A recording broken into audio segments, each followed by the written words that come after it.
Hi, and welcome to Backstage with Speaking Your Brand. I'm Carol Cox, your host and founder of Speaking Your Brand. Today, we have a very special live show.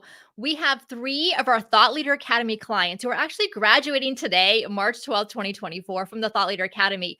And they're going to be sharing with us 10 minutes of the signature talk that they've been working on with us for the past 2 months. This is the first time they delivered this signature talk live to an audience. They have been practicing in our group Zoom calls, but it's not the same being live in front of an audience, even if it's a virtual audience. So if you're here, say hi to us in the chat. If you're watching on LinkedIn or on YouTube, let us know. And if you have any questions along the way, please let us know. After each of the three of them deliver their 10-minute section, we're going to have a roundtable discussion about what they've learned about creating their signature talk, storytelling, use of humor, use of slides, and so much more.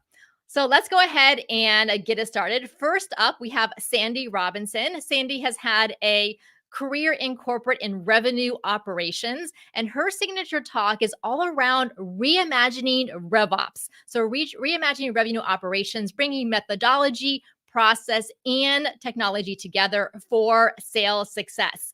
So I'm going to hand it over to Sandy, and she's going to kick us off. Thanks so much, Carol. Appreciate it.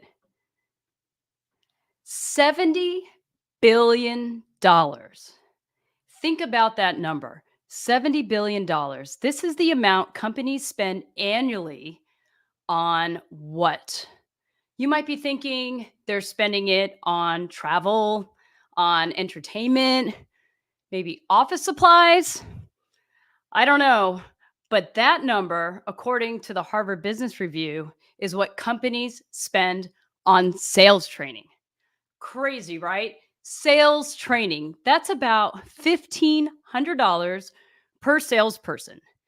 That's about 20% more than companies spend on training for any other department. And thanks for that good old forgetting curve, your people are going to forget 90% of that sales training that they learned. It's like, holy cow. We all have training budgets. So what you might want to do is walk out the back door of your office, go down the parking lot, open up the dumpster, take your training budget, drop it in, light a match, and watch it burn. That's what happens due to the forgetting curve. And I think a lot of you can relate to this. It's a challenge, right? We want to bring sales training to improve results and to do all these things. And I want you to come with me on a little story that I have for you. So I want you to picture this. You're getting ready to go to a sales meeting. The results, they're not looking so great. The last 5 months, you guys haven't hit the numbers. It's month after month, and man, you're dreading this Monday morning meeting. So you're walking down the hall to your manager's office, or maybe you're on your Zoom call. Ladies, you're fixing up your hair, getting your filters on. Guys, you're like, are my pants on? You get into your Zoom and you get to the sales meeting, and you're just dreading this. And your CRO comes into the room, and this guy, he's like Alec Baldwin in Glengarry Glen Ross talking about, do you guys have a set of steak knives? And he's screaming at everybody, why aren't we making the numbers? I know what we need to do. We need to put in a new sales training program. We need to roll out a new methodology. And you guys are going, oh my gosh. And I think a lot of us have been there. Maybe some of you right now are rolling a training program out because of results, and you're trying to improve them. And this is a challenge that we all face. The problem is that we sometimes try to slap training on something, and there may be additional underlying problems. And then what ends up happening is the team is running around saying, well, that's just the flavor of the week. This thing is never going to last. We've all been there, right? And these trainings don't stick. And the problem with that is again, we remember that forgetting curve. We tend to have an event, have a new methodology. Maybe it's a new process we're trying to roll out. And then we expect everybody's going to do it and everything's going to be just great. But what happens is after a couple of weeks, we start to forget. This thing kind of dies off. And then the sales folks are going, yep, see, I told you, it's just the flavor of the week. And then there goes your training budget. It's continuing to simmer in those flames. So I've been doing this a long time. I've been doing this over 20 years. Been in revenue operations, sales operations. I've run different training programs and revenue enablement. And I've seen my fair share of trainings go up in flames, right? And I've rolled out successful programs and equally unsuccessful programs. Based on what I've done and what I've learned, I realized that there's more to rolling out a new initiative or a new methodology than just having it out there for people to see. You have to put a framework together. And this framework involves the methodology. So, whatever the initiative is that you're rolling out, whatever the new sales training is, and then ingrain it into your process. So the way that works is with your customer journey, your customer journey maps, your sales process. At what step do they need to enable some of this training? When do they need to have these conversations? When are they actually applying this? And then having everything layered into your technology, your revenue technology. So that might be your CRM, your call intelligence tool, whatever the tools are to make it sticky to where everywhere people look in your organization, they are talking about the thing that you're working on. They're talking about your training. They're talking about the new methodology, the new go-to-market initiative, whatever that may be, because it's fully ingrained in everything that they do, from the coaching conversations to the sales process maps to the inbound marketing process to the technology that they're working with every single day. In order to do this, what I've found is that organizations are often disjointed. They're often different silos in different areas. You might have marketing over here, you might have sales over here, you have customer success over here. And there are teams that work to bring this together, revenue operations teams and revenue enablement teams. And these teams sometimes even report to different folks on their own end. Some of them might report to the chief revenue officer or to the chief marketing officer. We don't know. But the point is they need to work together. So in your organization, in order to pull off a new methodology to optimize that $70 billion, like Islands in the Stream or Ebony and Ivory with Michael and Paul or Senorita, all of these duets work together. Revenue operations and revenue enablement need to work hand in hand to bring together methodology, process, and the technology so they can work in harmony. And you won't have to throw your training budget in the dumpster. Love to talk to you more about how this works. Thank you for listening today. I hope you had something to take away from that.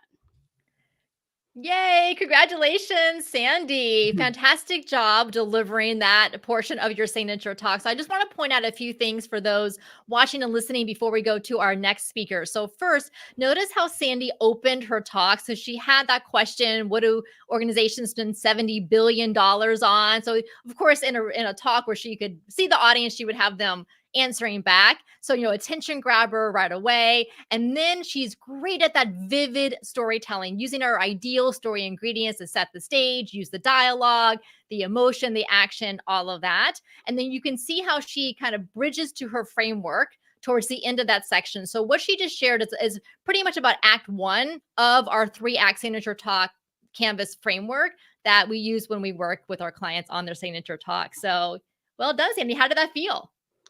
It felt really great. It's definitely in a virtual environment. There are different things that you need to think about, but it felt awesome. I felt like I was prepared. Well, thank you so much for kicking us off. Next, we have Dr. Yewande, who is a former emergency room physician, and she's now a therapist working with people to help them redefine success for themselves. Yewande, go ahead and unmute yourself, and I'll let you share with us the first portion of your signature talk. Awesome. Thank you so much, Carol, and thank you everyone for being here today. Before I get started, I'd like everyone to let me know, when you were about 5 or 6 years old, did you know what you wanted to be when you grew up? Did you know that you wanted to be a lawyer? Did you know you wanted to be an artist? Did you know you wanted to be a teacher? I wanted to be a teacher when I grew up, and it turns out that I became a doctor. And so, just in case you're having a hard time seeing what's on the screen right now, this is some work that my daughter did about a year ago when she was 5, just graduating from graduating into grade 1. And just in case you're having a hard time reading it, it says, "When I grow up, I want to be a doctor because my mom, which is me, is a doctor. I want to help people who are sick." She clearly hasn't gotten the memo yet because her penmanship is way too legible for her to be a doctor. So that is something we're going to have to work on. But just like a 5 or 6 year old, sometimes she wants to be a doctor, sometimes she wants to be an artist, sometimes she wants to be an astronaut, and we support it all. Like I said, or Carol had said in the introduction, I'm a former emergency medicine physician, now a therapist. And just like the girl who was supposed to do everything she, was told to do, I am the daughter of immigrants, the first daughter, the first of 4 kids. I went to school, went to the top school for medicine, did my fellowship and my residency, got married, bought the house, had the first baby, then had the second baby. And so I was checking off all these milestones. But the problem was, even as I was doing this, I realized that I wasn't completely fulfilled. I was blessed and I am thankful for all my blessings, but I remember that there would be times when I would, after the end of an 8-hour, 10-hour, sometimes 12-hour shift in the emergency department, I would leave the double doors of the hospital and, sit in my car while, waiting for the car to warm up. I would, feel really sad and feel really and wonder, is this all there is? I knew that there had to be more to life beyond working. And I knew that there was something missing. I just didn't know what it was. And I know that I'm not alone. Maybe some of you can relate and you have checked off all the milestones and you have done everything you were supposed to do. You've gone through all the check boxes and maybe you know that there's more. Gallup did do a study that shows that there is a rise overall in unhappiness. There's a rise overall in anger. There's a rise in sadness. There's a rise in physical pain, which we know is related to emotional and mental well-being. And all of these things all together show that generally there is a rise in unhappiness and unfulfillment. The interesting thing, though, is that when they took the study a bit further and asked and investigated those who were happy, they found that these people had 5 things in common. The first 4 of these things were: 1, good physical health; 2, they lived in safe and healthy communities; 3, they had a support system, so loved ones that they could reach out to and call on whenever they needed; 4, they had little financial stress; and finally, 5, they had fulfillment in their work. And so when I realized that the lack of fulfillment in my work was at the crux of my unhappiness and dissatisfaction, I got to work. Being the problem solver that I am, I try to figure things out and I got to work. What do I need to do to fix this, to change this? And so I retrained as a therapist. I just need to clarify that the picture on the left was a studycation, so a study vacation that my best friend and I took. Those 2 drinks, okay, to be clear, aren't mine. Hers is the pina colada, and we'll just call the drink on the right orange juice, okay? And that was my drink. Needless to say, I took the boards, I studied, I passed, and I spent several years working in high acuity emergency department. But ultimately, like I said, with that, questioning of, what more is there to life, I retrained as a therapist. Now, if you're part of this community, you are probably like a woman like me who, whenever you do something, you really want to do it well. And what that meant for me in this season was putting my all into all the different domains of my life. Retraining, growing a business, growing a community, being married, being a daughter, being a sister and a friend, being a parent. At the time, I had 2 young kids. They're a little bit older now, but growing my family and really being intentional about my parenting. A lot of what that looked like was setting an example for my daughter, who was probably about 3 at this time, and teaching her to love herself and teaching her, just all the skills that I knew would be helpful for her, how to identify her emotions, how to express herself, and how to love herself, from the color of her skin to the texture of her hair. But the problem was, in this season, I was being such a hypocrite because I wasn't taking care of myself. And what that meant was, and how that manifested was, physically, I started to display symptoms like hair loss. And so my hair went from looking like this to looking like this, which is always a really hard picture for me to look at, because it reminds me of a time in my life where like I said, I wasn't taking care of myself. I was pouring everything that I had into my business, into my family, and everything that I had going on. I remember there would be times where I would get so overwhelmed that 4 o'clock would hit and I would run down into the basement just to get a bit of a break from my family, who I love very much. But again, I'm sure some of you might relate, just wanting that break. And if I needed a bit of a sugar boost, I would say, okay, there's snacks here, grab some cookies, grab a juice box, refuel, and go back upstairs for round 2. Certainly not a time that I'm proud of, but looking back, it was all stress and just being overwhelmed. So I'm not saying that this is me. I'm just saying that this is somebody. And so, yeah, there you go. Me in session as a therapist versus me in session as a client. And so I want you to think a little bit about what unhappiness looks like to you. What does stress look like to you? What does being overwhelmed look like to you? It may not be hair loss. It may not be surviving on sugar, your kids' snacks.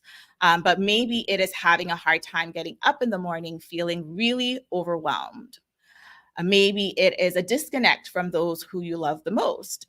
Maybe it's what we call the Sunday scaries, where Sunday night rolls around and you are feeling anxious. You're feeling a sense of dread about what Monday has. You get to the parking lot and you are paralyzed because of what awaits you in the office.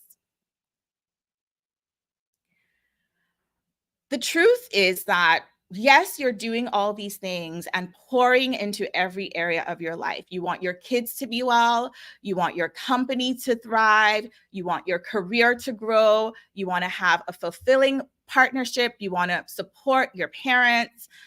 If you're not well, if you're not taking care of yourself, then nothing and no one around you will be well. It is so important for us to take care of ourselves so that those around us and the things around us can flourish and can thrive. I am happy to report that my hair did grow back. It took a couple of years and a lot of self-work and a lot of stepping back and taking care of myself, but my hair did grow back. And I'm putting together everything that I did in this framework that I'd like to share with you today. And it's called the CARE method. It's what I share with my clients. It's how I recalibrate whenever I find that I'm, going off track. And CARE stands for connect. Connect with yourself. Many of us are living on autopilot and having just working and living almost like a zombie. And so reconnecting with yourself and reconnecting with your body, reconnecting with those who you love and not living in a silo and in isolation, connecting with a therapist, right? And so connecting is the first part of this framework. The second part is to assess the areas of your life, whether it is your physical health, your mental health, is it your finances, is it your relationships, is it your spirituality? What are the areas of your life that you would like to pay more attention to? And then restore is where we start to take the action. What are the things, once you've identified a couple of those areas, what are the things that you want to start doing? What are the actions that you need to start to take in order to restore those areas from where they are to where you would like for them to be? And then empathy, doing all of this from a place of kindness and a place of self-compassion. Many of you might be really hard on yourselves when you get into seasons like this, but remember that it's important to speak to yourself and address yourself and treat yourself with the kindness that you would someone that you love and care about. And ultimately, the goal is to create a life that you are excited to wake up to instead of one that you're trying to escape from. Thank you.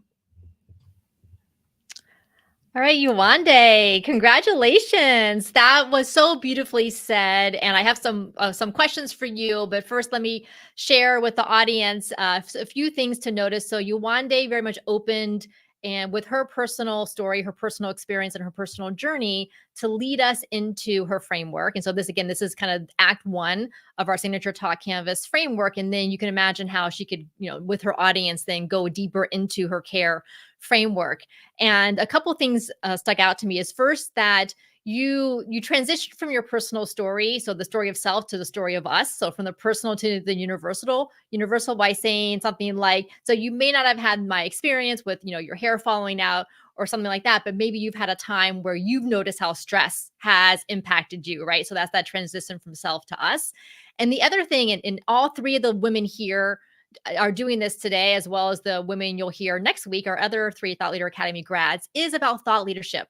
And thought leadership is about the hard truths. Like, what are the deepest truths that you want to share with your audience to impact things in a positive direction? So Yewande talked about this, Sandy did, and Joanne will as well. So Yewande, let me ask you about the personal storytelling. I know this is something new for you in your talks. So how did it feel to do that here today for the first time in front of a live audience? It was scary. It's really scary. Still is scary. I was telling Carol just before we started that I was going to change my slides and take some of the personal stuff out. But I knew how important it was to just, be as open. You teach us a lot about vulnerability and how that fosters connection. And so definitely different for me, but yeah, I'm glad I did it. Okay, well, we are glad to, because really that is what connects us with each other. And I can imagine people in your audiences as you present this, both virtually and in person, who are going to think to themselves, wow, like Yewande can really help me because she's been through it too and she understands what I'm going through. All right, well, thank you so much, Yewande. Joanne is up next.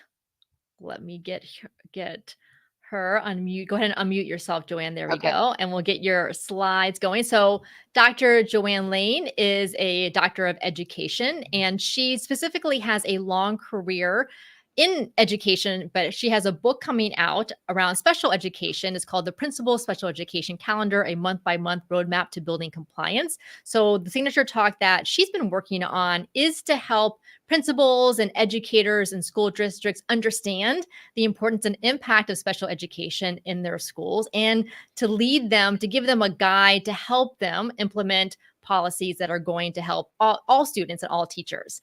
All right, Joanne. So let me go ahead and share your slides, and you are ready to go. Okay. Thank you, Carol, and welcome everyone. I believe that we became school leaders because we truly wanted to make a difference in the lives of our students. I have spent 40 plus years in education as a speech language pathologist, as a chairperson of special education, director of special education, an assistant superintendent, as well as an adjunct lecturer. But like many of you, I have also navigated the principalship. I know the triumphs and challenges of the job. I've walked in your shoes. I know that you wear many hats, and your job on any given day could probably look like this picture, where you are just spinning plates, trying to keep everything up in the air and not drop anything. When I think of the principalship, I think of an analogy of a lighthouse. Just as a lighthouse guides ships to safety through treacherous waters, I believe a principal also provides guidance and leadership while they navigate the educational terrain, all the while trying to support a secure environment and also an enriching environment, which actually brings to mind an initial experience that I had. I remember probably within the first week on the job, being in my office, having a cup of coffee, looking over my schedule for the day, and it's jam-packed. And like everything, the best laid plans. My assistant principal walks in, wants to talk to me about a recent student suspension. So while we're having that conversation, I hear out in the main office an irate parent.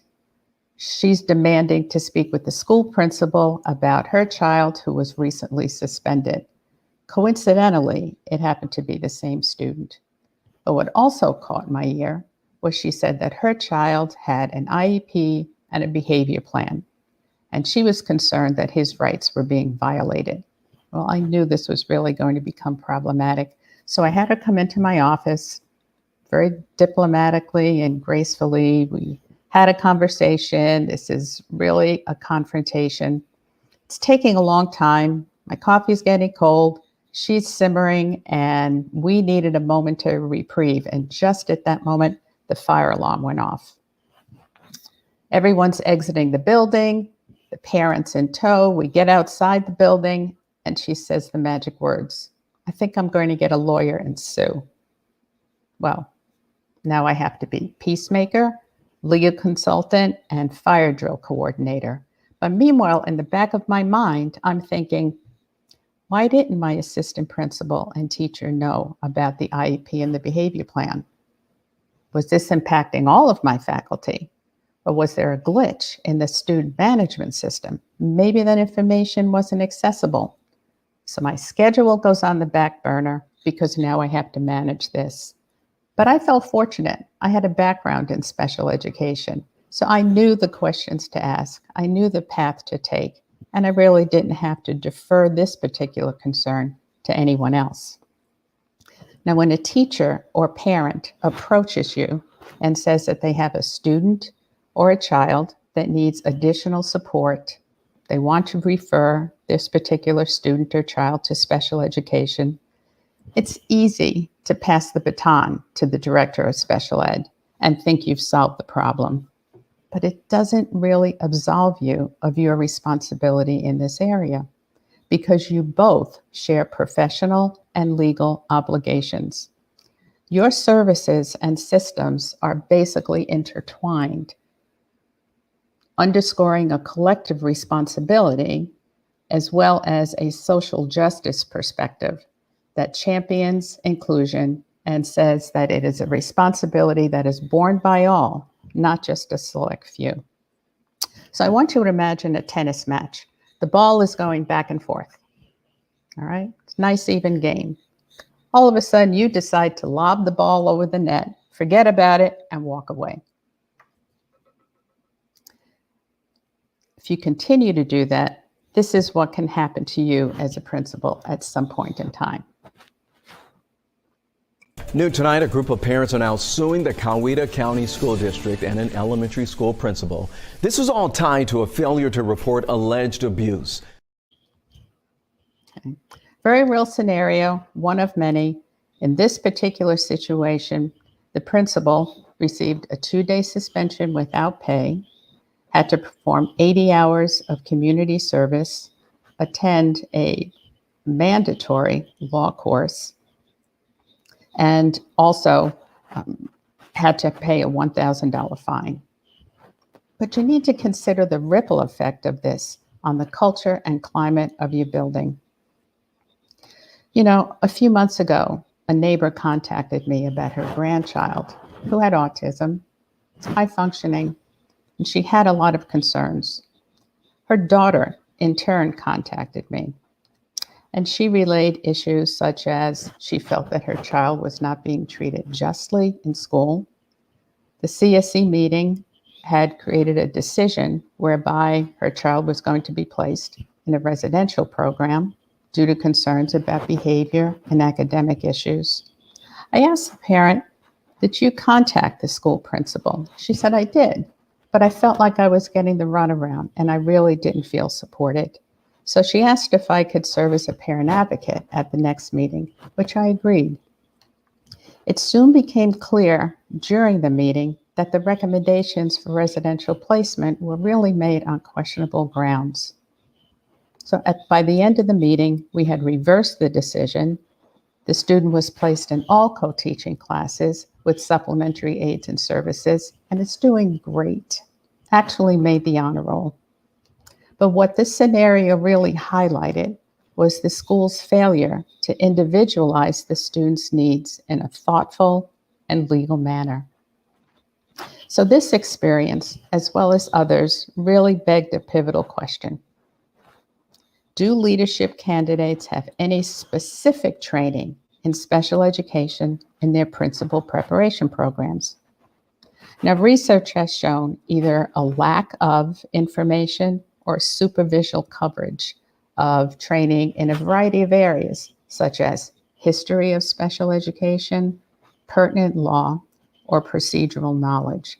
But all of these things help you nurture an inclusive climate for students with disabilities and really helps to give you the information so that you're not so fearful of litigation. You know that establishing a conducive environment in your school is key. And I know that it is essential for you to learn the action steps necessary for you to reframe how you manage special education in your building to ensure compliance, equity, and consistency. Doing so will truly help you establish a conducive environment that will help to embrace a culture of inclusivity. And that will also expand to include all of the students in your building, as well as their parents and your faculty. And I want to be able to help you make this happen. Thank you. All right. Well done, Joanne. Yes. All right. Fantastic. And again, I love the vivid storytelling. I was there with you with the irate parent in your office, your coffee getting cold, and then the fire alarm going off. Like, we were all there with you. And even though we are not your target audiences for your talk, like Sandy, we're Right. not in RevOps. Joanne, we're not principals at schools. Yewande, well, for Yewande, more of us are because we're high achieving women who want fulfillment in our lives. But even with Joanne and Sandy, I still could understand enough of your topic from your talk and I could place myself in your stories that I could be like, okay, I'm not a high school principal or I'm not in RevOps, but how does this apply to maybe what I do in my work or industries that I've been in? So Joanne, let me ask you this. How did that feel? And how did it feel to work on your signature talk with us? Oh, no doubt.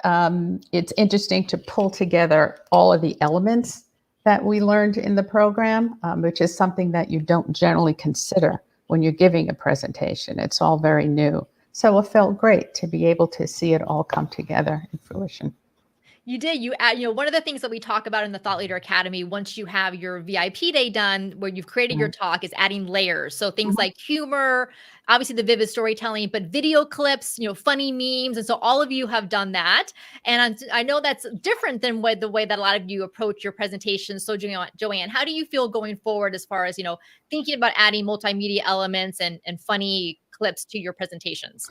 Well, I think it's great. I had something that I'd never really considered before in the past, but I think it truly adds a whole new element to the presentation and enables you to have another particular focus so that you can expand upon it in other ways. Yes. All right. Let me go to Sandy and Yewande. Let's go ahead and have a roundtable discussion to help the watchers and the listeners who are speakers and thought leaders just like you. Any insights and tips that you can give them? So Yewande, I'll go to you. What has your experience been like working with us in the Thought Leader Academy? Anything that surprised you, and what insights do you have to share with those who are watching and listening? Yeah, so I really have enjoyed connecting with these amazing women like Joanne and Sandy, and just learning about different industries and learning about their work. Every woman that I've met has been really inspiring. I remember joining the first day and being like, what am I doing here? Everyone here is so accomplished, but we've all learned from each other, and it's been amazing. I love stories, and I love hearing stories. I grew up, my dad is a storyteller, and so I've loved being able to pull that more into my presentations versus just giving the facts or educating, and just understanding how stories can really, really bring presentations from one level to the next. And so it's been an awesome experience. And what advice do you have for women who maybe like you have been reluctant to share personal stories? Embrace the process. What I kept telling myself is growth and comfort do not coexist. This is only uncomfortable, really uncomfortable, because it's a growth process for you. And so just embrace it. Trust that Carol and Diane know what they're doing. And so even if it feels uncomfortable, just go with it, and the results will be so worth it. All right. Well, thank you. And as I've said on the podcast before, and I say to you all in the Thought Leader Academy, vulnerability hangovers are real. I have had my share of them over the years. And so it is totally normal to, even if you are excited to share something personal, you do it in a presentation or on a podcast interview. And then a couple hours go by, or you wake up in the middle of the night or the next morning, you're like, why did I share all of that? That is a normal reaction. Just know that, like a regular hangover, it will go away in a day or two. I don't know if you'll be glad you had the alcohol, but you will be glad that you had shared the vulnerable stories. All right, Sandy, what about you? What has your experience been like with us in the Thought Leader Academy? What insights do you have to share? It's been a great experience every week, learning just what all of the other women are sharing and what happens in their lives, and different insights has just been a great collaborative experience. I've gotten a lot out of working on the storytelling and digging a little bit deeper into the stories. I really enjoyed the group work and the breakout sessions and everything like that. So it's also been a way for me to kind of dig down and figure out, like, how am I developing my personal brand, and bringing that kind of all together through the stories, and getting a little bit more personal about my stories. I know I didn't share personal stories today, but this is something that I've been really thinking about. And throughout the sessions, the other women definitely pushed me to tell some stories that I hadn't told before, and things like that. So one in particular, when I was like a kid, and it was, I don't know if you remember that one, but oh yes, okay, it was Sandy. yeah. Can we So, share that story? Can we share it? Or do you right want, now? or do you not? Yeah, or do you not want to? No, that's oh, okay. Of course, I should not have brought it up, but yeah. So I was trying to think of when I first started in sales, and it went back to when I was a little kid. I was knocking on doors. I would actually, my best friend and I, we would pick like flowers and plants and put them in pots that he had in his mom's garage, and we'd actually go up and knock on the door and try to sell them to the people, and sometimes we'd sell them their own plants back in some cases. But anyway, so you guys kind of pushed me to tell some of these stories that were a little bit different, but I don't know, it was just such a fun and safe environment to do it, and to really push myself to grow. So I've really enjoyed the experience, and each week having the homework to apply it, everything like that. Yeah, that was so fun. I remember I was asking you, like, why did you get into sales? When you were a kid, did you did you have the lemonade stand? And you're like, oh no, I didn't have a lemonade stand, but I did something else. Yeah. I went door to door, and I made my best friend do it, and he thought I was crazy. But yeah, it was fun. Yeah. So like the threads in our careers generally do go back much further than we realize. So I love thinking about that. Now, one of the things that in the Thought Leader Academy, then in addition to the group calls, is you all did the one-on-one VIP day with either myself or with Diane, where for 3 hours we sat together and we mapped out your signature talk from beginning to end using our framework. And the portion that you all shared today, again, was kind of mostly act one. And the whole talk generally ends up to be about 35 to 45 minutes. In total, of course, you can expand it or contract it as needed. So Joanne, let me ask you about that. When you're coming into the VIP day, what did you expect? Did you think we were going to get it all done in 3 hours? And what was the experience like? I honestly didn't, because there was so much information to have to cover. And you were so wonderful and so enthusiastic about constantly prompting. And it was like, tell me more, tell me more. And we had all of the resources at hand in terms of the particular areas that were involved around storytelling. But just the fact that you were able to guide us throughout the whole process and give us all of the pieces, actually bring the pieces out that we can utilize in the presentation, was unbelievable. That by the time we got to the end, and when I looked at my storyboard, I was really surprised that you managed to fit it all in. Yes.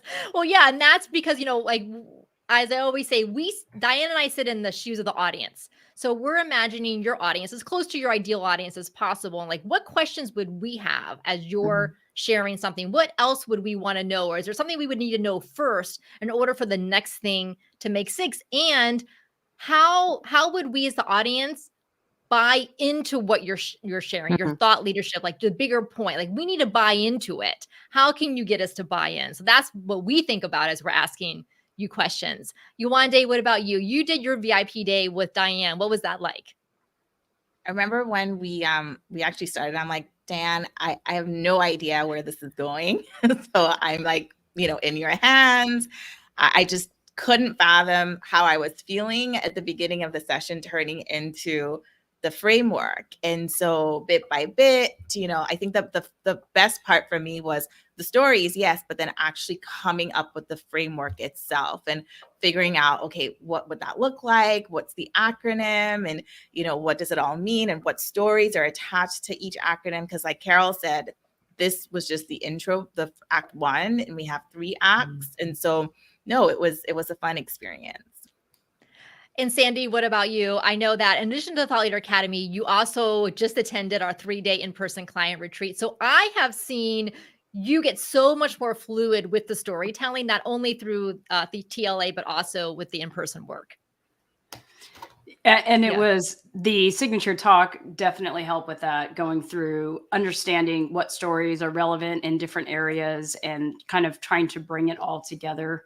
In the particular one that I've been working on, going through in each section, Diane really helped me to kind of dig down and figure out like, well, what story would go here and what story would go there. And I thought of things that I totally even forgot about when we were going through it. And it just really came together. It was a great experience. And then being able to practice some of it in person as well and through these sessions has just been, I've been really grateful for it. Mm-hmm. Well, I am so excited to see what all of you do out on stages in front of your audiences and the positive impact that you're going to have on all of the people who hear you and get to work with you.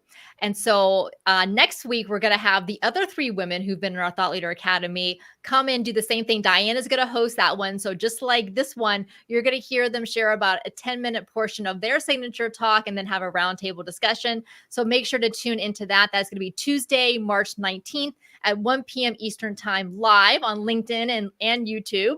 So definitely come live to cheer them on, and make sure to connect with everyone on LinkedIn. You can connect with Sandy, Joanne, and Yewande on a LinkedIn right here through the LinkedIn Live. Just find them under the speakers section and connect with them there. So thank you all so much for coming on and being brave enough to deliver your signature talk live for the first time to an audience. I am so proud of you, and I appreciate you doing this for us and for the audiences out there.